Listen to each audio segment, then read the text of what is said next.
Good afternoon, everyone, and welcome to our webinar series at Switalskis Solicitors. Thank you for attending, and I very much hope that you enjoy this next webinar. Thank you for the time and expertise given by our two next speakers. Just by way of housekeeping, all the webinars will be on the Switalskis website, and any slides used will be also on the website. Can I ask that any questions are through the Q&A bar at the bottom of your screen rather than the chat facility? It's just so much easier to collate. Well, we have a very special treat this afternoon. We have two very experienced barristers from Doughty Street Chambers, Sophie Miles and Mary Rachel McCabe. Both specialise in all aspects of court of protection law and inherent jurisdiction. They are to talk to us today about sexual relations and the judgment after sexual relations after the judgment in JB. So I'll hand you over to Sophie and Mary Rachel. Thank you very much. Thank you very much, Alison, and thank you very much for the chance to come and speak to all of you this afternoon. This webinar is going to take three parts, basically. It will start with a fairly truncated overview of the law in relation to sexual relations going back for the last 30 years, so it will be truncated. After that, I'm going to be joined by Mary Rachel, and we're going to be talking about the recent case of HD, where Mary Rachel was junior counsel for the official solicitor.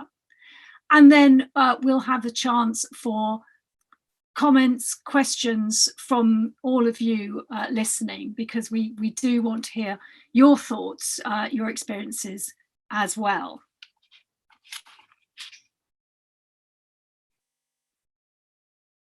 So I am going to start by going back, as I threatened, around about 30 years to the case of F and West Berkshire Health Authority.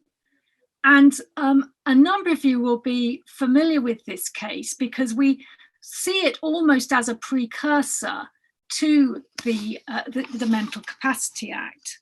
It's a landmark case, and it confirmed in the House of Lords the availability of declarations under the inherent jurisdiction to make an intervention lawful that otherwise would have been unlawful. And in this case, the intervention in question was sterilisation. It related to two women, F, who was 36, and also a second woman, B. B was 17. B was a ward of court, and she was described in the judgment as having the mental age of a child of 5. But she was a young woman who wanted to have sexual experiences and spend time with people. And the judgment makes it really clear that she couldn't learn the causal connection between sexual intercourse and pregnancy. And indeed, it's really clear from the judgment in specific terms that she wasn't able to consent to sex. But funnily enough, I mean, there's no suggestion that there should have been any bar on her continuing to have sexual relations. In fact, what the House of Lords said was, well, to incarcerate her would be gravely detrimental to the amenity and to the quality of her life.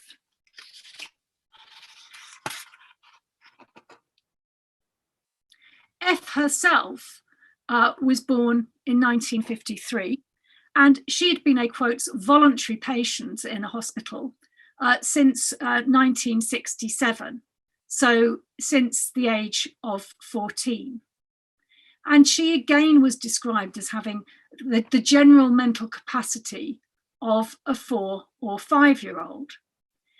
She'd formed a sexual relationship with a man known as P. P had a psychotic disorder. He was also a patient. And he didn't regard F as being, in the words of the judgment, mentally handicapped. And both of them gained pleasure from the relationship.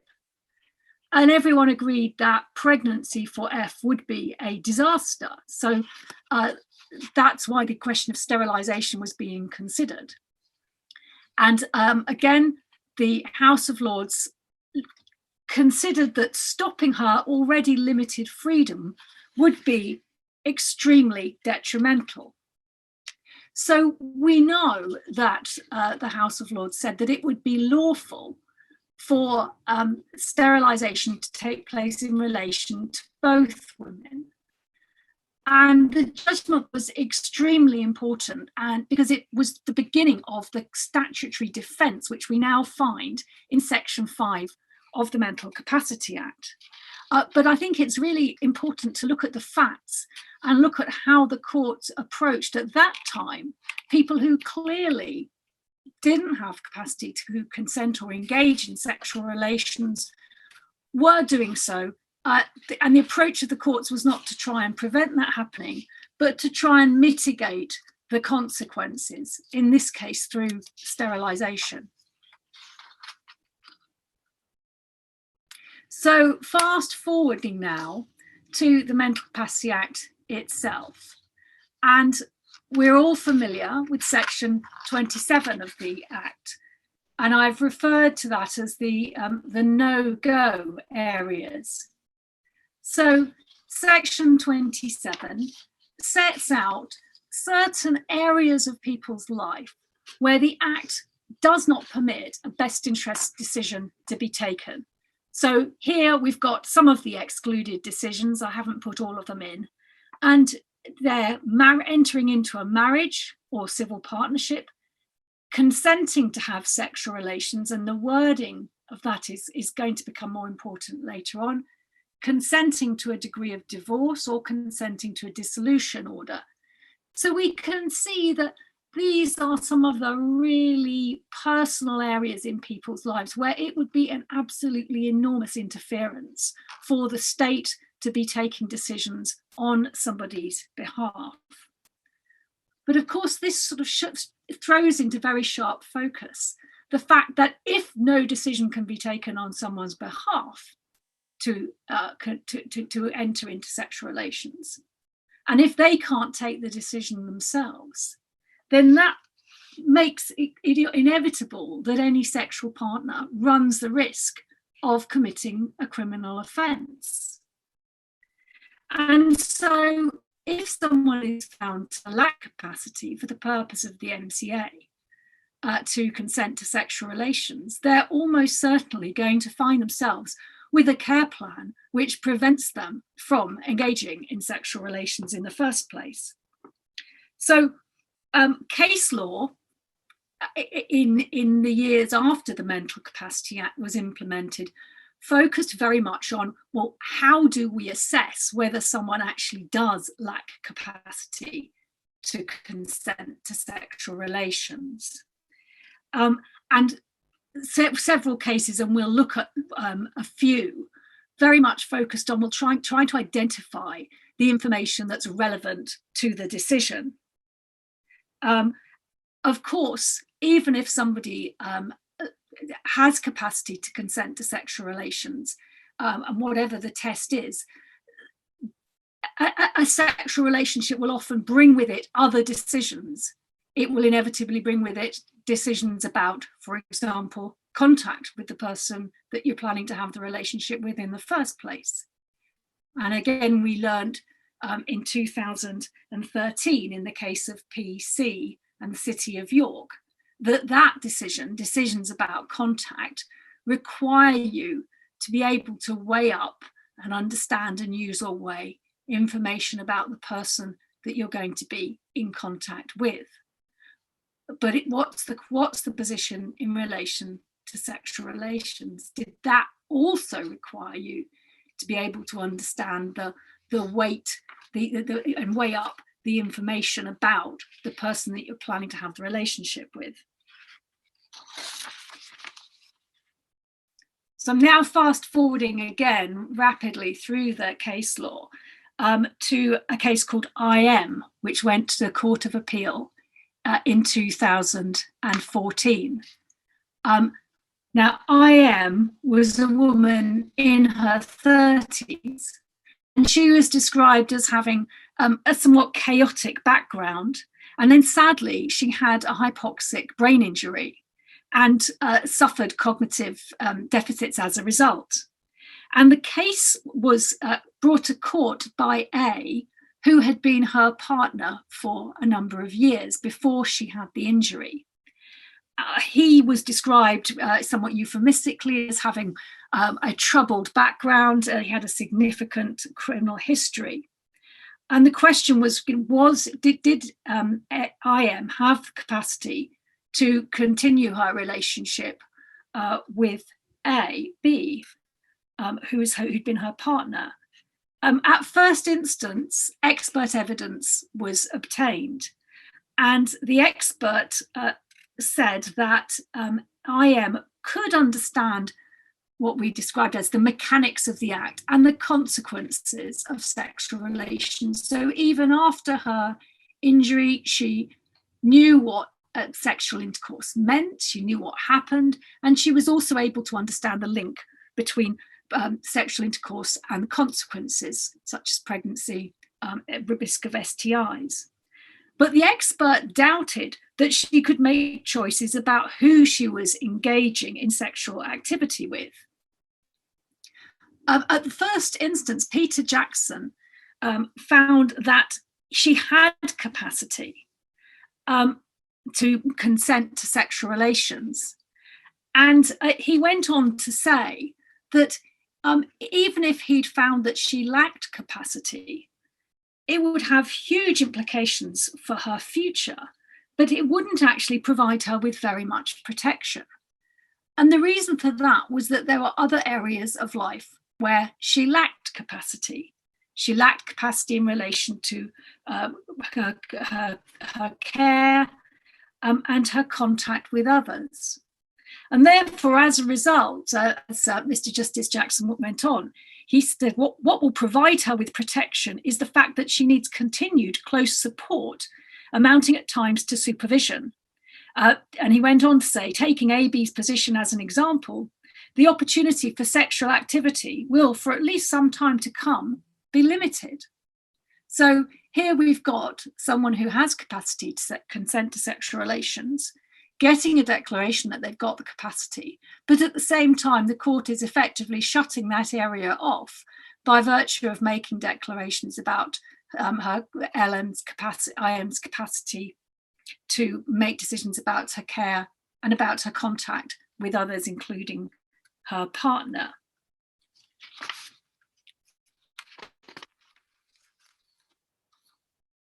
So IM's mother appealed against that judgment, and the case went, as we've said, to the Court of Appeal. I've put up one of the comments from the Court of Appeal on the slide. At the time, the courts were very concerned about the impact of the judgment in R v Cooper criminal case, where Baroness Hale, as she then was, had said really clearly and understandably, it's hard to think of a more person-specific act than sexual intercourse. She went on to say, one doesn't consent to sex in general, one consents to the act of sex with this person at this time and in this place. So if the Court of Appeal followed that, they were going to end up with effectively a test for sexual relations that required the person to make a judgment not just about the mechanics of having sex, the reasonably foreseeable consequences, but about the person that they're planning to have sex with. The Court of Appeal took the view that they didn't need to be in step with the criminal law. They made it clear in the judgment that the focus on the criminal law, looking at sexual offences, will be on a particular past event, with any issue relating to consent being considered in retrospect, looking at that event that's happened that you're able to pinpoint. But that didn't mean that a court assessing capacity for the future had to make couldn't make a general evaluation that wasn't tied down to a place, a partner or a place or time. And they went on to say, well, as I've set out in the slide, it would be totally unworkable for a local authority or court of protection to conduct an assessment every time an individual showed signs of immediate interest in experiencing a sexual encounter with another person. And so on a pragmatic basis, they held that capacity to consent to future sexual relations could only be assessed on a general and a non-specific basis. And they went on to look at what it is that a person needs to be able to understand, use and weigh, what needs to be envisaged as a reasonably foreseeable consequences, should not become divorced from the actual decision-making process. And that process, as they noted, was largely visceral rather than cerebral, owing more to instinct and emotion than to analysis. So following that, we all sort of knew where we were. Capacity to consent to sexual relations was going to be assessed on the general basis. You weren't trying to vet somebody's sexual partner or decide whether they had capacity to consent with X as opposed to with Y. What you were going to look at was, could they understand, retain, use, weigh, communicate the information that I've set out on the slide? So the sexual nature of the act, the mechanics of the act, the fact that there are health risks and risks of pregnancy, and the fact that the person has a choice and could say no.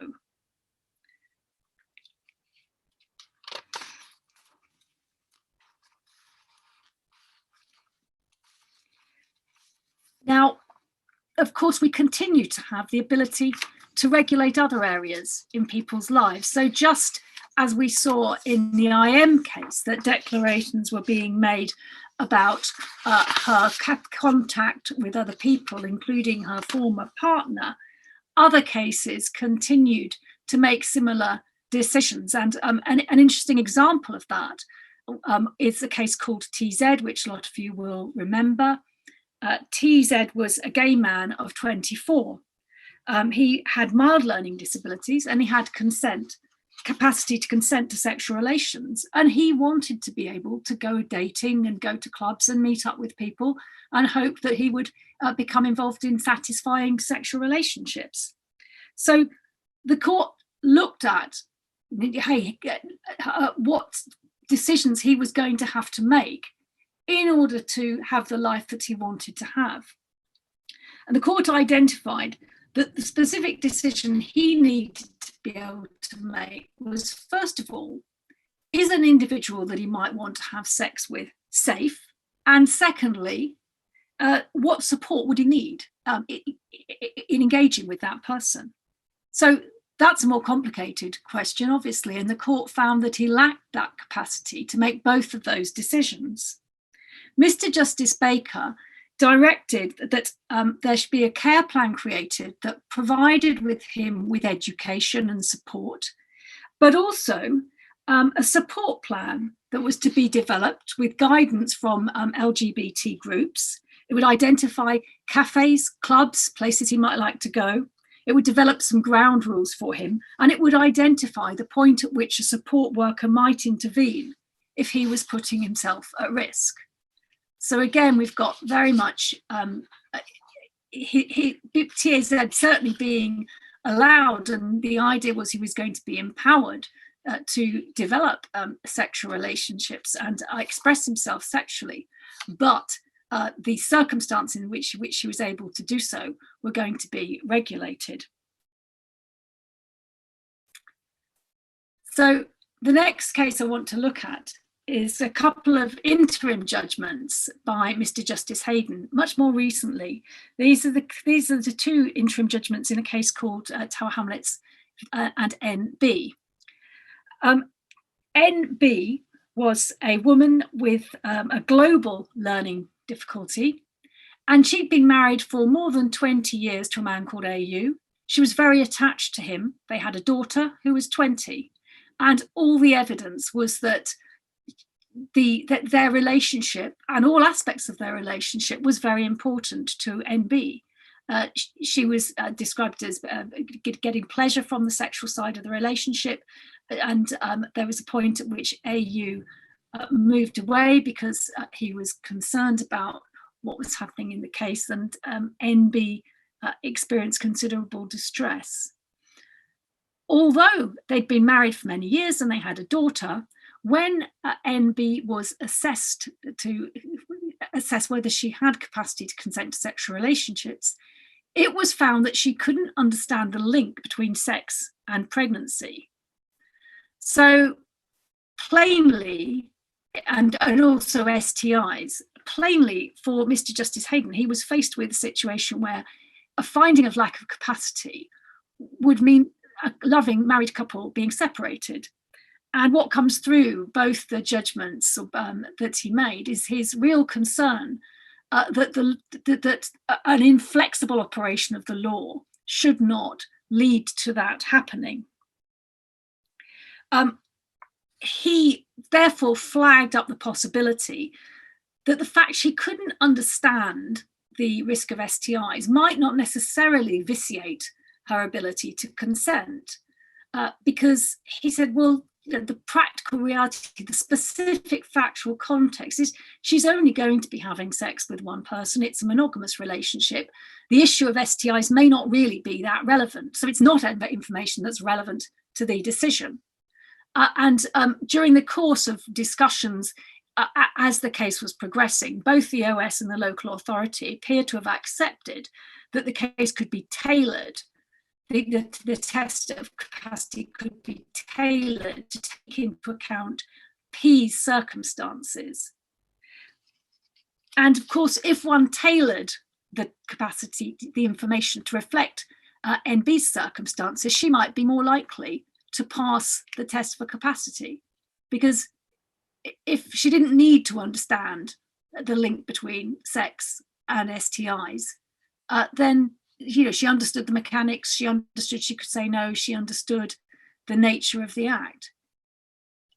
What one can see is I think the judge's reluctance to be boxed into a situation where he had no alternative but to find this woman, who clearly had a functioning relationship with her husband, could no longer continue it.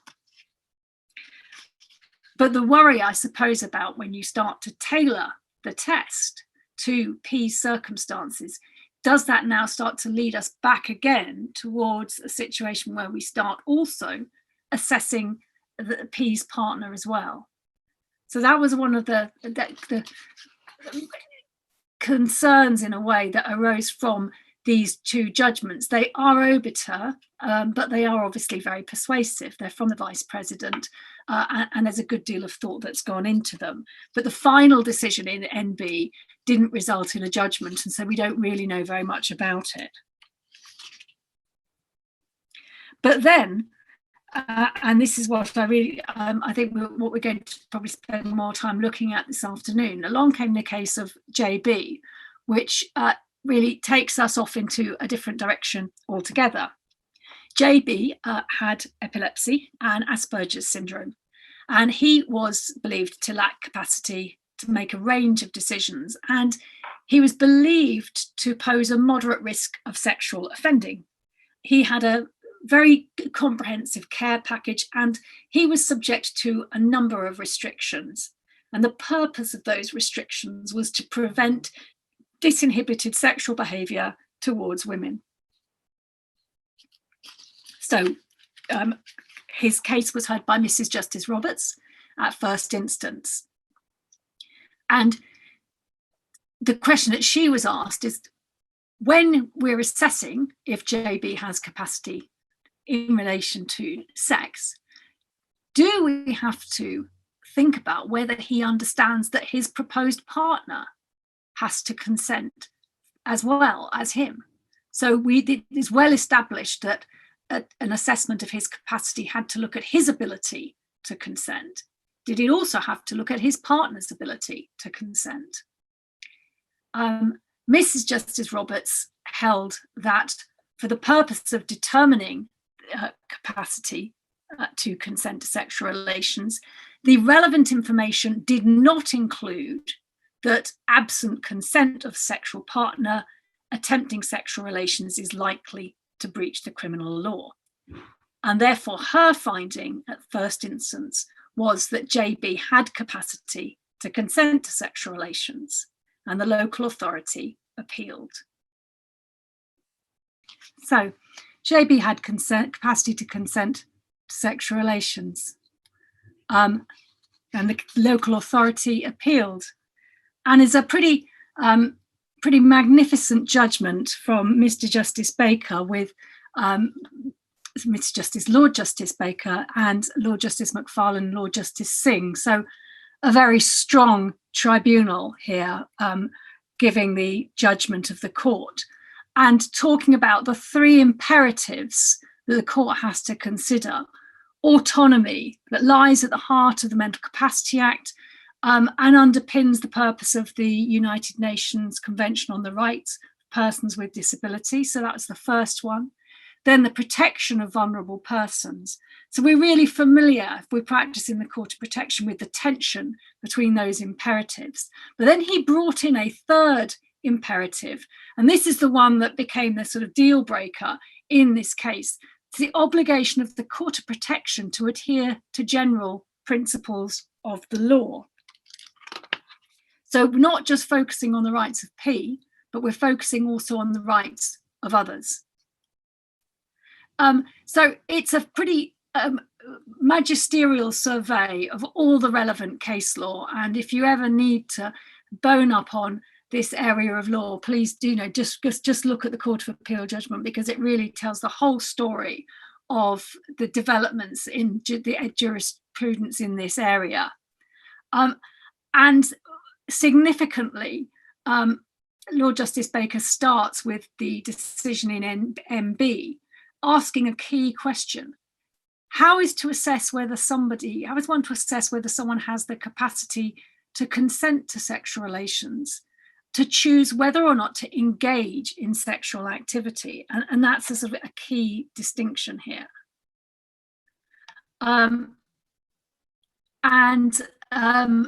Lord Justice Baker went back to the IM decision and said, well, the fact that we're assessing capacity to consent to sex on a general basis doesn't mean that I can't also find that one of the things you need to understand is that your partner has to be able to consent.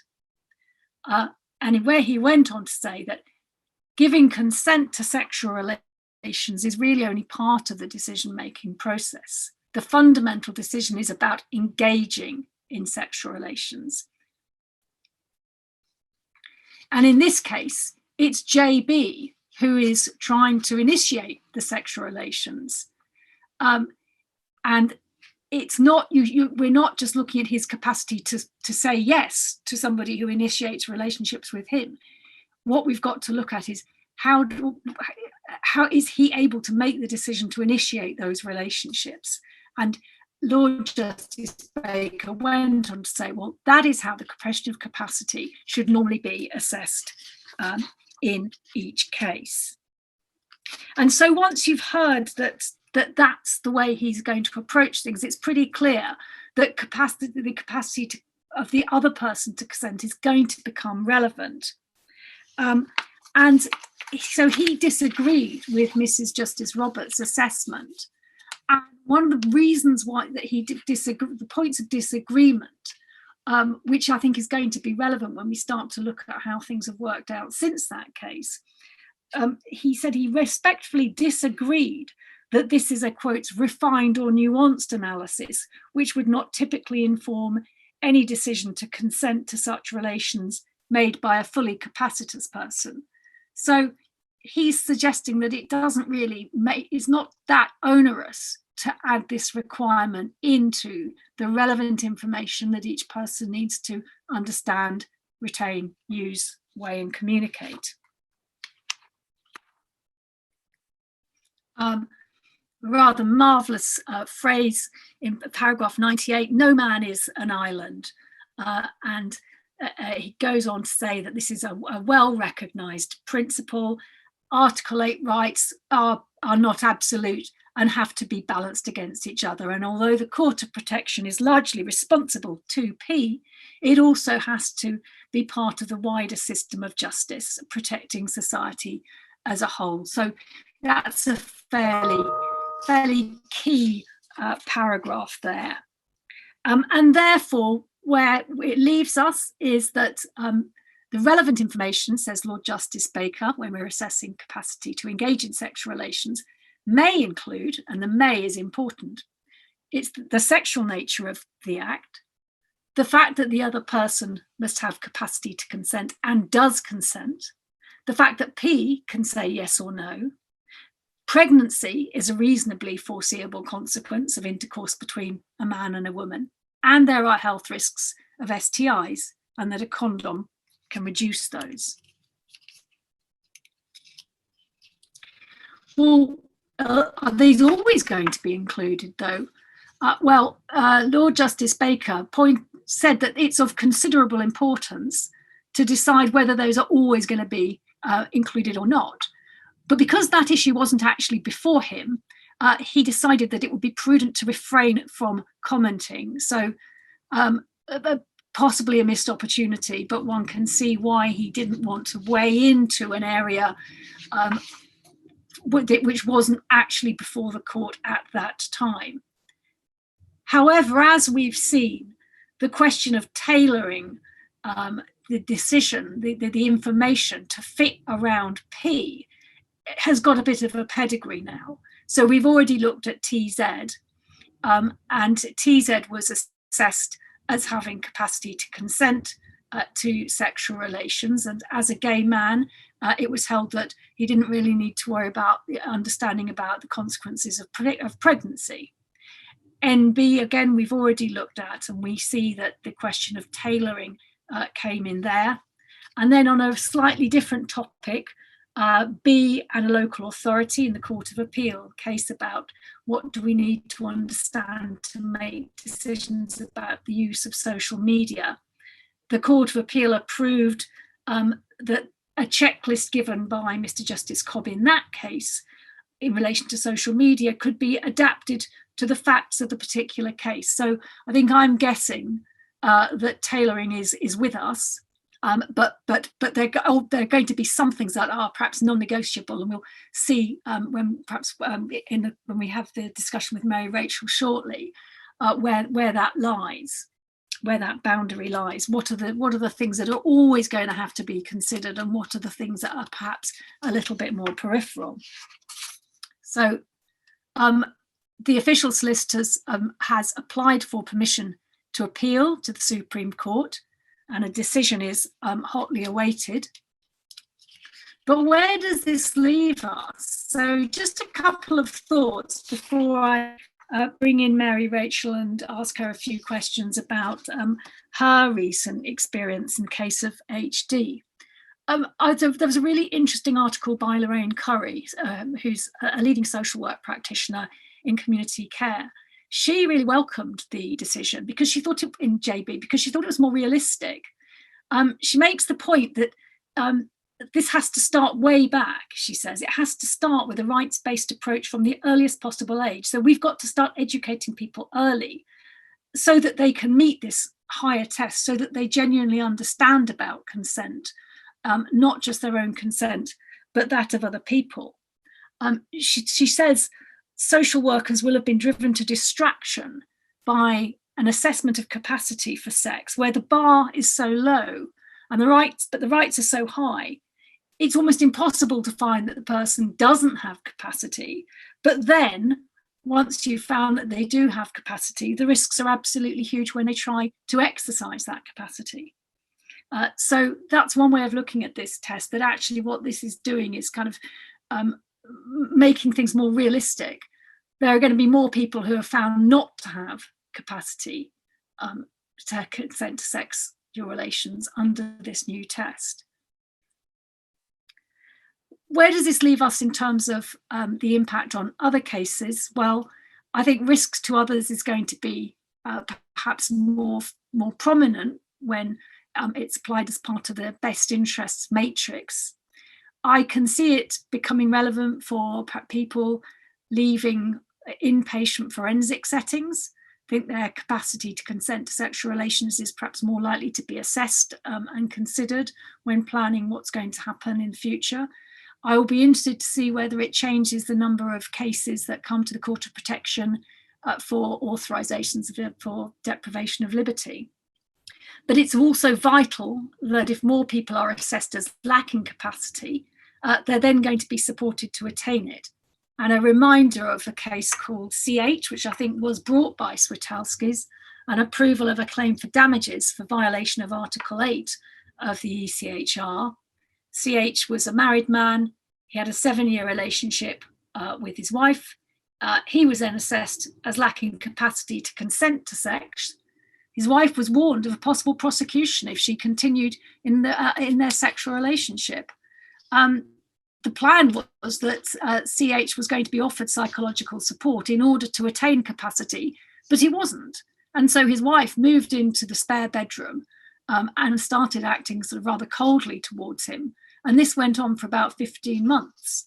Eventually, a damages award for him of £10,000 was approved. So that's a sort of stark reminder what might happen if that kind of support and education isn't provided. So that's all I wanted to say by way of looking at case law. And I'm now very pleased to turn to Mary Rachel, who acted for HD in a recent case where the JB test loomed very large. Mary Rachel, thanks for joining me. Could you start by just telling us a bit about HD? Yes, and just to highlight, I was a junior counsel for HD and instructed with John McKendrick QC by Erwin Mitchell for the official solicitor. So HD was a young woman in her late 20s. She has a mild learning disability and also epilepsy and diabetes, and she also had long-standing behavioural issues. And until the spring of 2019, she had lived at home with her parents. But she then started seeing a man who is referred to in the judgment as Y. And HD's family did not approve of Y. And one can understand why they didn't approve of him, because he was described as a very high-risk sex offender. And he had in the past been made the subject of sexual harm prevention orders. So Y and HD were in a sexual relationship while she was living at home. And indeed, HD made allegations against Y that he'd sexually assaulted and raped her. There were also wider concerns from HD's family and the professionals who became involved that he was physically and financially abusing HD. So HD's family ultimately concluded that she couldn't remain under their roof while she was in this relationship. And so she was placed by the local authority in a care home. And throughout the first 6 months of the proceedings, she remained in a relationship with Y, albeit they were really only in telephone contact at that point, and also they were sending each other love letters. And Y's love letters were coming from prison, where he was jailed for assaulting another woman, not HD. And then he was released from prison, and HD was excited for his release, but he very quickly assaulted another woman and was put back in prison again. So fortunately, HD, of her own volition, ended this relationship in about May 2020, around the time that Y was recalled to prison. And she then started a relationship with another young man called Zed. Well, in the judgment, he's called Zed. Zed also has a learning disability, and he lives at home with his mother. To my knowledge, she's still in the relationship with Zed, and certainly she was at the time of the hearing in January. And HD, she wears a ring on her wedding finger, and she says that Zed gave her that. And she says they have discussed marriage. And the COVID-19 restrictions mean that they haven't been able to actually see each other. But again, they're maintaining a relationship over the phone. And so it's fair to say, and it's described in the judgment, that HD dreads the idea of being single. And it was in the documents before the court that she becomes visibly distressed when the notion of being single is raised with her. She craves male relationships, and she sought out adult male relationships, both in the community and online. She also has a history of making what have appeared to be unfounded allegations of sexual assault against various men. And she has been known to share naked photographs of herself online. So in short, a very vulnerable young woman was HD and is HD. Absolutely. That comes across really clearly. And how did her case get to court in the first place? So the case started out as what appeared to be a reasonably straightforward Section 21A application when I was acting on my own at that point. It was before a Tier 1 county court protection judge. She was challenging her deprivation of liberty because she'd been objecting to it and saying she wanted to live independently in the community. And when the proceedings started, which was back in October 2019, it became clear quite early on that it wasn't such a straightforward Section 21A, and it raised wider Section 16 issues because her care plan had these restrictions on contact with men mainly, and accessing the internet, and on her sexual relations. And the evidence at that stage was just local authority capacity assessments, all of which found her to lack capacity in all of those areas of decision making. And as proceedings developed, we reached a point, given the later capacity evidence that we got, that we thought a Tier 3 judge was necessary, and we also sought funding and obtained it for leading counsel. But by the time of the hearing before Mr. Justice Cobb, the best interests issues were resolved, subject to the court's approval, in that the local authority had found her a supported living placement, a 1-bed flat. She was due to move there within a matter of weeks, and in fact, she has now moved. And she was very, very excited about that. So the hearing before Mr. Justice Cobb was just dealing with capacity. And in fact, really only capacity to engage in sexual relations, because by that stage, the evidence was clear that she lacked capacity in all those other areas, and the question mark was over sexual relations. So one of the things when you read the judgment is that there was expert evidence, which seems to have played quite an important part in the case. Can you just tell us a bit about that evidence and what it showed? Yes, it did. And the judgment's worth a read for anyone who hasn't read it. It's only 13 pages long. It's quite short.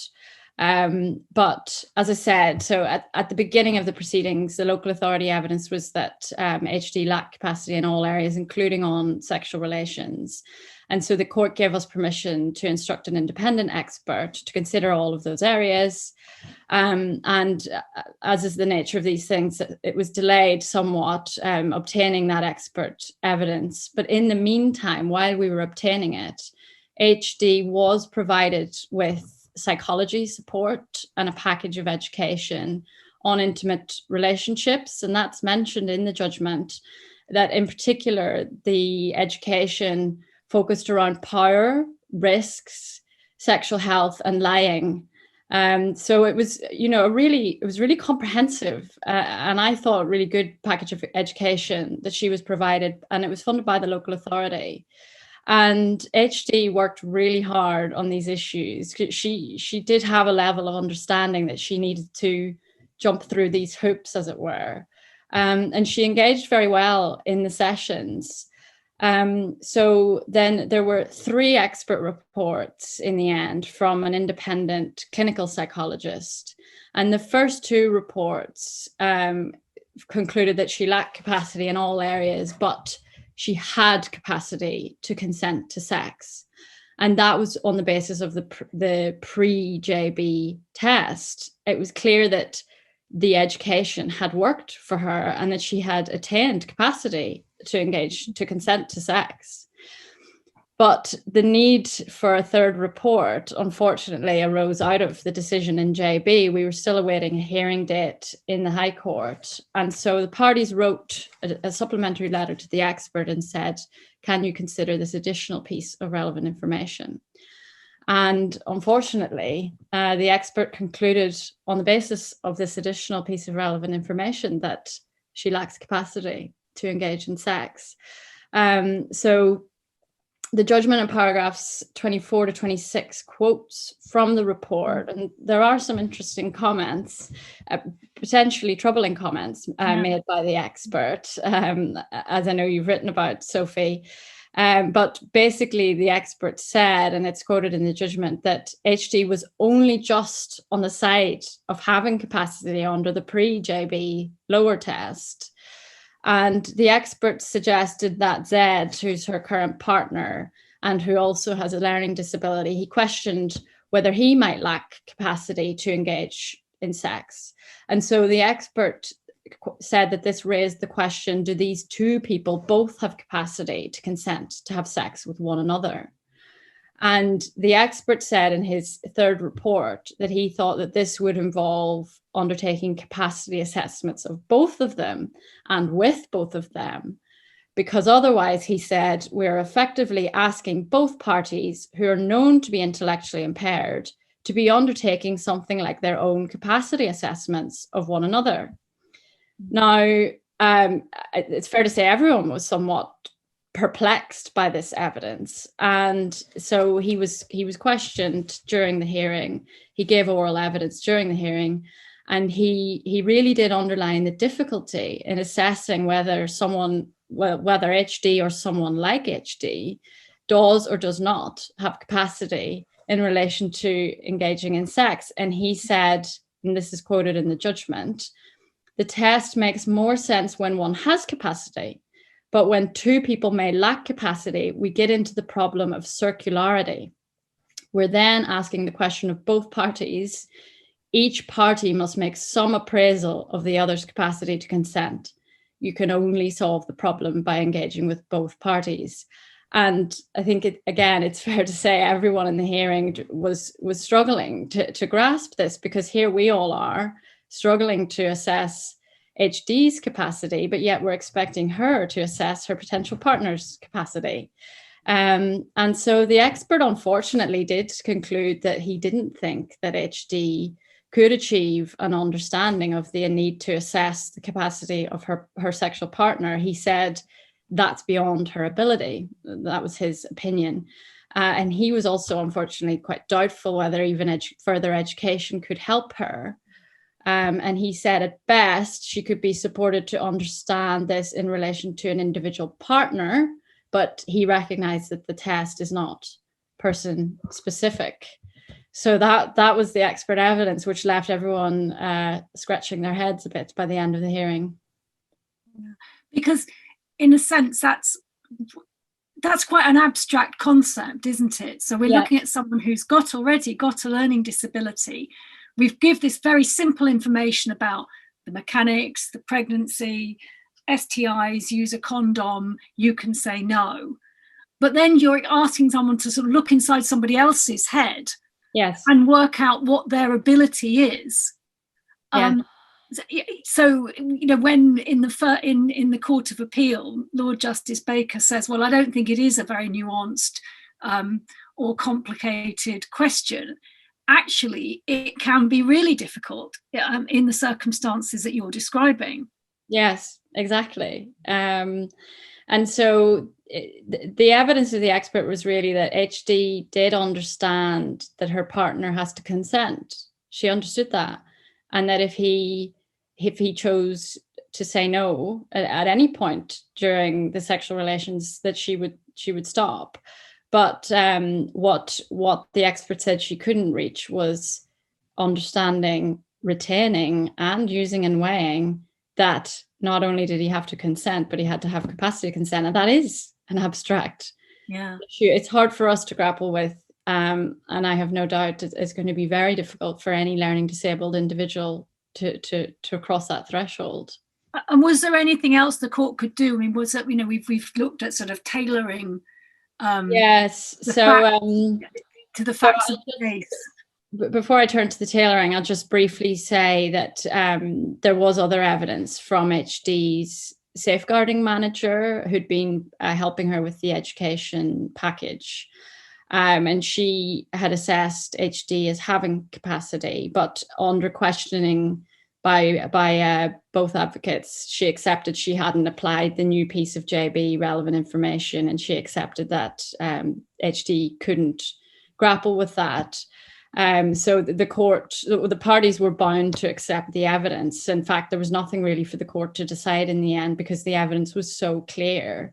But she did say that she thought education could benefit HD and that she could gain capacity. But just in terms of the tailoring, we did consider this. And we did put it to the court in submissions that the official solicitor had expressly given thought to whether the court could tailor or disapply any of the relevant information at paragraph 100. But we had to accept with a heavy heart that there just weren't the circumstances available in this case to justify any departure or tailoring of the information.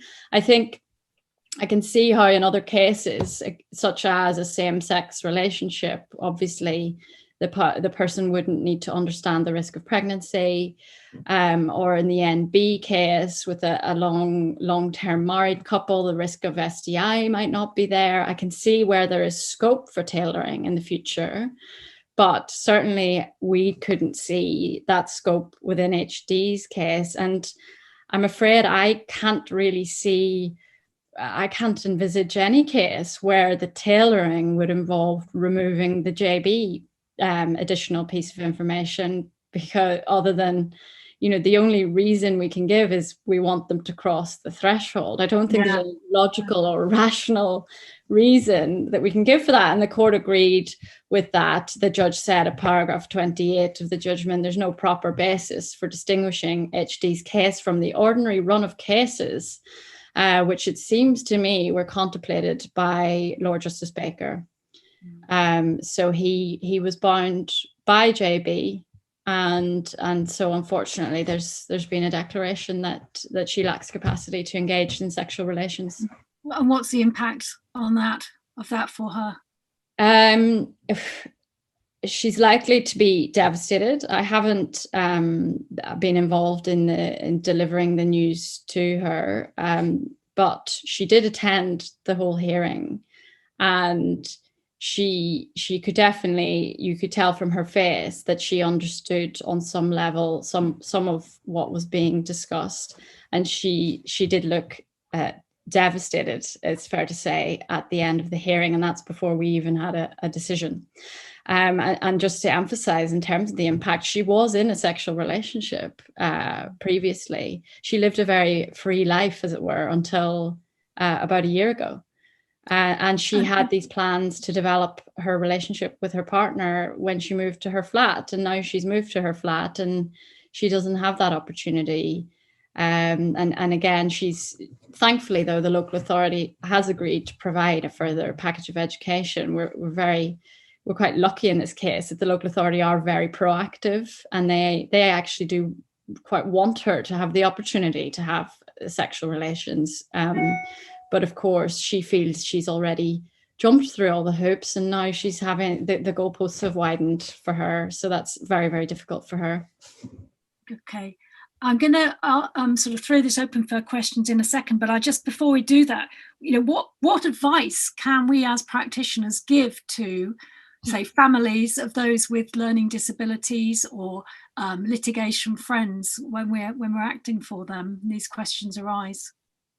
Well, I think the quote you pulled up earlier from Lorraine was pertinent in that the main message I took from this whole case was start asking these questions very early on and be proactive very early on, long before the issue reaches anywhere near the Court of Protection. I think family members in litigation or RPRs or advocates need to be asking the questions early on. What education has P had on relationships, on intimate relationships, and to start, if possible, those intensive processes of education to enable P the best opportunity to gain capacity without it having to go to court, I think is the main piece of advice that I would have. I don't know if there's anything you've particularly taken from the judgment, Sophie. Well, I think those same points really. I'm going to just move to our last slide now, because that's all we're in terms of the formal presentation, but I can see that we have got a few questions in the chat, and I wonder if Alison, you can I can see you popping up again. Can you tell us if there's anything particular that people would like us to comment on? Thank you both for an absolutely excellent presentation. I'm very grateful to you both. I'm sure we've all very much enjoyed that. It's been very informative. I've had a couple of cases recently where tailoring has come into the equation, so it's very interesting for me to hear your recent experience, Mary Rachel. Yeah. Graham says, how often should the person's capacity to consent to sexual relations be reassessed? I don't know what to take that. Yeah, is it okay to say it depends? I mean, certainly, I mean, just really the last discussion, the last points that Mary Rachel and I were making, and thinking about sort of starting early, maybe we need to go even further back and look at what education is being provided to people as children and young adults, those with learning disabilities as well as those who are going through mainstream education. I mean, and I suppose the second thing to say is we have the presumption of capacity, and we really should only be testing that if there's something that gives rise to a suggestion that the person may lack capacity, and if that factor is there that leads us to wonder whether we ought to assess whether the person has capacity, and we do that and we find they lack capacity, it's then our responsibility to be trying to put into place the practicable steps to get them to have capacity, and then look again once those steps have been taken. And of course, it's a big responsibility for local authorities. And Mary Rachel's case, obviously the local authority was proactive and willing to spend the money and invest the time in it. That's quite a big ask. It may seem like quite a big ask in some cases. Is there anything? What did you think, Mary Rachel? Anything you want to add about that? No, I agree. It's slightly how long is a piece of string. I think it does depend. But with HD, for example, we're now she's going to have this package of education implemented, and if she's doing well, then yes, she might be reassessed in 6 months' time. But it sort of depends on whether there's a reason to reassess one's capacity, a change in circumstances or something like that. But yeah. Yeah, just anecdotally, I've had a couple of cases where 2 different authorities have been happy to put in the work with my client, which has been extremely helpful. Yeah, that's great. I'm really glad to hear that. Yeah, 2 separate ones as well. So Tracy says, do you think people turn a blind eye towards couples who have been in a relationship for years where one no longer has capacity in relation to engaging in sex? This is something that comes up a lot, isn't it?